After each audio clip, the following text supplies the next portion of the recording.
Conecta Meio-Dia, com Ítalo Santos. Olá, boa tarde. A temperatura mínima essa madrugada em Araras foi de 5 graus. E para amenizar o frio de quem vive em situação de rua, o Fundo Social de Solidariedade distribui 100 sacos de dormir pelos bairros da cidade. A equipe seguiu com as entregas dessa manhã pela Praça Barão de Araras, no centro da cidade. Os sacos de dormir foram doados para o Fundo Social de Solidariedade pelo governo do estado. A equipe contou com a ajuda da Guarda Municipal, que ficou responsável por entregar 50 sacos no período da noite. À noite é mais fácil encontrar eles por conta eles estão dormindo, eles são um horário que eles encontram lugar para descanso, isso facilita muito. Agora, o nosso trabalho agora durante o dia, a gente tem que ir em alguns pontos. Por exemplo, aqui na praça, foi um dos primeiros pontos que a gente veio e encontrou alguns, mas às vezes tem dia que nós não encontramos. Oferecemos aí o saco de dormir, que veio aí essa possibilidade, essa opção, né? O secretário de Promoção Social nos enviou uma quantidade e as viaturas estão circulando aí na cidade com saco de dormir. O assistente social ressalta que esse período de temperaturas mais baixas incentiva os moradores de rua a procurarem abrigo, mas muitos ainda são resistentes. Nós temos 2 casas de acolhimento no município. Um é chamado de Projeto Sentinela e o outro é o albergue, que a gente oferta para eles ir dormir lá para evitar o frio. Só que alguns são resistentes, eles não aceitam. Aí o que a gente fez? Oferta esse saco e eles têm sido receptivos e um sucesso sim, de fato. O Rafael é enfermeiro e explica que, para quem escolhe continuar na rua, ações como essa ajudam a proteger a pessoa de problemas ainda maiores. A população em situação de rua por si, eles já são bem mais vulneráveis à incidência de certas doenças. A tuberculose, por exemplo, é a que é mais prevalente. Por conta do modo de vida deles, a substância que eles fazem uso tem um efeito intenso no sistema imune. O frio tem a característica de acentuar essa fragilidade imune deles. Então eles ficam mais propensos a ter, por exemplo, doenças respiratórias normais, gripe, a própria tuberculose, que é sempre prevalente, e acometimento do pulmão, mas a gente vê muita pneumonia, vez ou outra, então o frio acentuou bastante esse quadro de saúde. E quem ganhou um saco de dormir de presente agradece. Esses 2, 3 dias aí, vou falar para você, teve várias pessoas aí que passou frio aí, eu mesmo fui você entendeu? Porque a gente tá aí em situação muito difícil. Rompimento de adutora em Jaguariúna deixa 4 bairros sem água. A repórter Ana Paula Zílio tem as informações.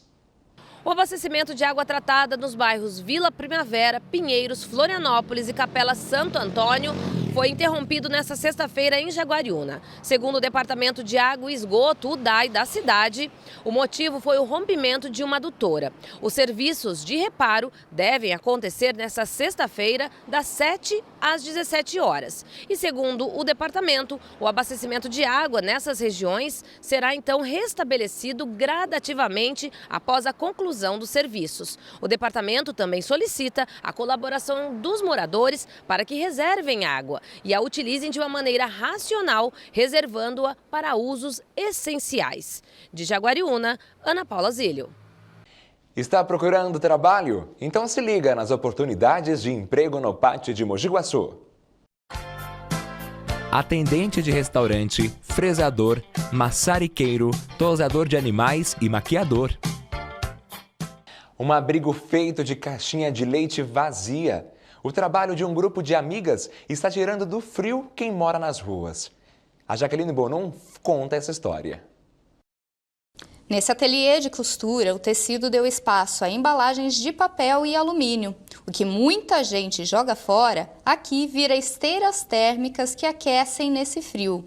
Esse gesto de solidariedade começou ano passado com a Alice. Depois de assistir uma reportagem sobre uma iniciativa assim, ela nem pensou 2 vezes. Foi logo pedir doações de caixinhas de leite na internet. Eu vi uma reportagem no jornal durante o dia.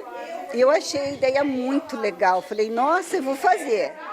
Aí, no mesmo instante, mandei uma mensagem pedindo caixinhas de leite para fazer as esteiras. Eu achava que nem ia ganhar muita caixinha, mas em 20 dias eu não tinha onde colocar a caixinha na minha casa. Depois do desafio ter dado certo, a ideia virou um projeto completo, que atraiu outras pessoas dispostas a ajudar. Foi aí que as abelhinhas voluntárias entraram em ação.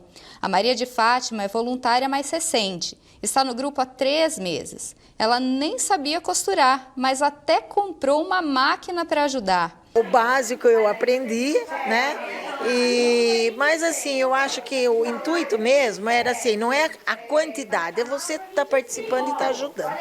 Lógico que as outras amigas fazem com mais agilidade, né? Mas não que a pequena quantidade não faça diferença. Na mão dessas 20 mulheres, tudo é feito como uma linha de produção. Enquanto uma lava as caixinhas que chegam, outra corta e manda para a costura. Mas claro, as caixinhas devem estar em boas condições. Realmente tem caixas que às vezes a gente não tem condições de usar.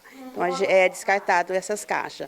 E as pessoas que têm o desejo de doar as caixinhas para a gente, que pelo menos passasse de primeiro uma água, né? Para estar eliminando aquele leite, resto de leite que fica, para chegar um pouquinho mais fácil para a gente aqui também trabalhar. E tudo é bem aproveitado. As tampinhas, por exemplo, são vendidas e o dinheiro vai para as instituições de assistência social. E mais, elas contam com mais uma equipe de colaboradores, coordenada pela Priscila, na penitenciária da cidade. Hoje a gente tem, então, essa parceria, né, com as abelhinhas voluntárias. Nós temos alguns projetos com a Instituto Ação pela Paz. Nós temos também projetos vinculados à FUNAP, que chama ProERT, é um programa específico de empreendedorismo, de trabalho para o preso, sempre trabalhando essa questão da cidadania e da reintegração dele em liberdade. E não é só o trabalho dos presos que ela monitora, não. Para a Priscila, tudo tem que estar bem alinhado. Visualmente a gente via que não ficava encaixadinho a costura das esteiras. Então a gente desenvolveu uma técnica nossa lá de fazer o padrão das caixinhas. Então, se precisar fazer algum recorte, a gente fez o recorte e aí fica padronizado. Então, na costura, ela fica reta, não tem o dente, né?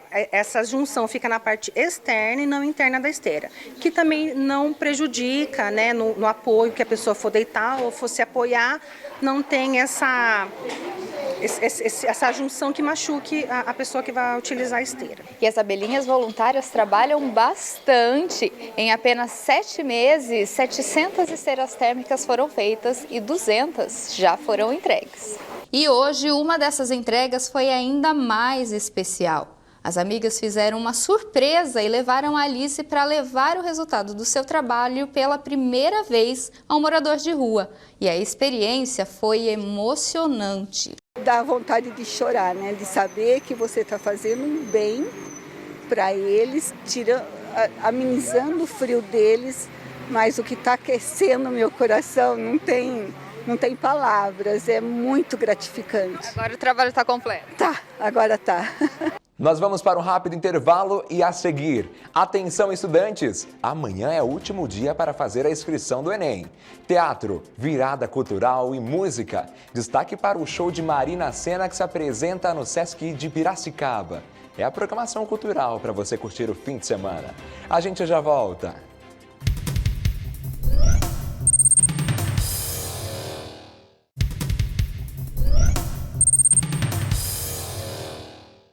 Atenção estudantes, termina amanhã o prazo para as inscrições do Enem. E quem tem as informações é o repórter Rafael Turati. O exame é o principal meio para os estudantes de todo o país conseguirem uma vaga em instituições públicas de ensino superior. A inscrição deve ser feita pelo site www.enem.inep.gov.br/participante. A taxa é de R$ 85. As provas serão feitas em 2 domingos de novembro. No primeiro dia, no dia 13, serão 45 questões de linguagens, 45 questões de ciências humanas e mais a redação. Já no dia 20, a prova terá 45 questões de matemática e 45 questões de ciências da natureza. Segundo o CEAPLA, Centro de Análise e Planejamento Ambiental da Unesp de Rio Claro, essa foi a noite mais fria do ano na cidade. a temperatura chegou a 3,4 graus. E em Limeira, onde a temperatura foi mais alta, na madrugada os termômetros marcaram 5 graus. Mesmo assim, é possível ver uma camada de gelo que se formou no vidro do carro que estava estacionado na zona rural da cidade. Alguém já viu isso? Gelo puro, gente, gelo puro. O limpador não limpa o para-brisa porque tá frio demais, congelou tudo. Vamos ver então como fica o tempo na região.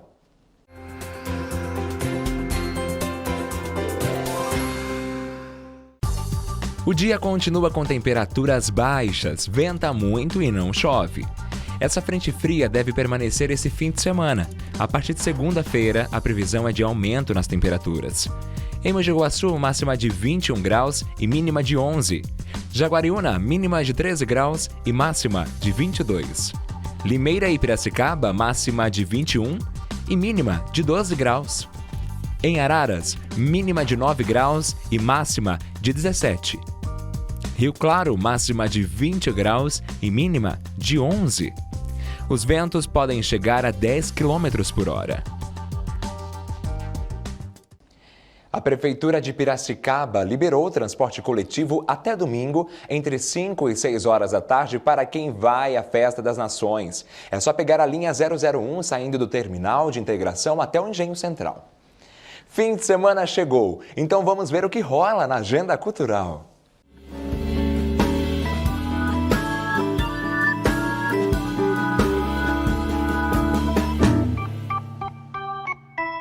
Depois de se apresentar no palco do festival Lollapalooza, Marina Sena desembarca hoje às 8 da noite no Sesc de Piracicaba para cantar sucessos do seu disco De Primeira. No repertório, um misto de música pop com um som genuinamente brasileiro. A meia entrada custa R$20 e a inteira R$40.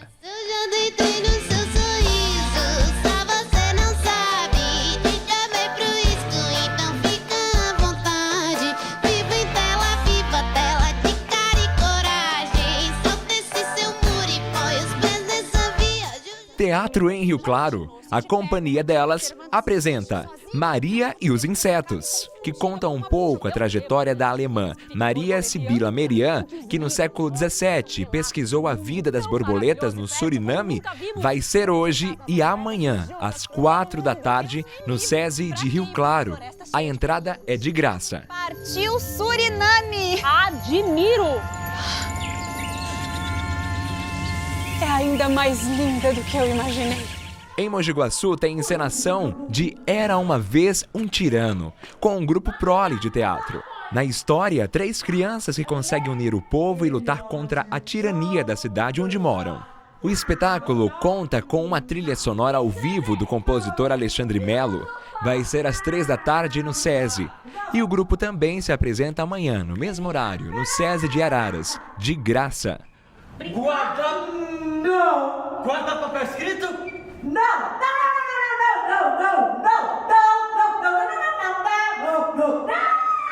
Não! Domingo tem virada cultural em Leme, das 8 da manhã ao meio-dia. Shows, oficinas de artesanato e pintura, dança de rua, roda cultural e apresentação de grupos de capoeira. Vai ser no Lago Municipal.